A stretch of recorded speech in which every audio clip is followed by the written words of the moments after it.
শহীদ মিনারে শ্রদ্ধা জানাতে গিয়ে হামলার শিকার হয়েছেন ব্রাহ্মণবাড়িয়া ২ আসনের সংসদ সদস্য ব্যারিস্টার রুমিন ফারহানা। আন্তর্জাতিক মাতৃভাষা দিবসে পুষ্পস্তবক অর্পণের মুহূর্তে সংঘটিত এই হামলাকে তিনি সরাসরি পূর্ব পরিকল্পিত সন্ত্রাসী আক্রমণ বলে আখ্যা দিয়েছেন।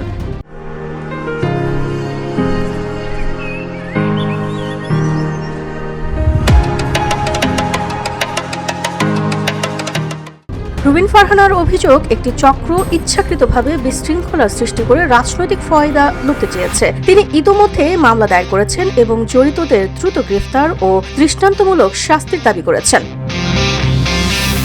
কড়া ভাষায় তিনি বলেন, দলের ভেতরে উচ্ছৃঙ্খলা যদি এখনই নিয়ন্ত্রণে না আনা হয় তবে তার ভয়াবহ পরিণতি ভোগ করতে হবে। তার হুঁশিয়ারি, নেতাকর্মীদের বেপরোয়া আচরণ শুধু দলের ভাবমূর্তি নয়, গণতান্ত্রিক রাজনীতিকেও প্রশ্নের মুখে ফেলছে।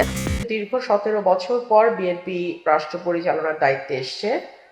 বিএনপি যদি তার নেতাকর্মীদেরকে লোকাল লেভেলে কন্ট্রোল না করে এখনই, এর পরিণতি ভয়াবহ রকম হবে। তিনি আরও স্পষ্ট করেন, শহীদ মিনারের মতো পবিত্র স্থানে হামলা কোনোভাবেই রাজনৈতিক মতবিরোধের অজুহাতে বৈধতা পেতে পারে না। এ ধরনের ঘটনা প্রমাণ করে দলের ভেতরে শৃঙ্খলার সংকট প্রকট হয়ে উঠেছে। শেষে তিনি দলের সর্বোচ্চ মহলের প্রতি আহ্বান জানিয়ে বলেন, এখনই কঠোর সাংগঠনিক ব্যবস্থা না নিলে পরিস্থিতি নিয়ন্ত্রণের বাইরে চলে যেতে পারে, আর তার দায় এড়ানোর সুযোগ কারো থাকবে না।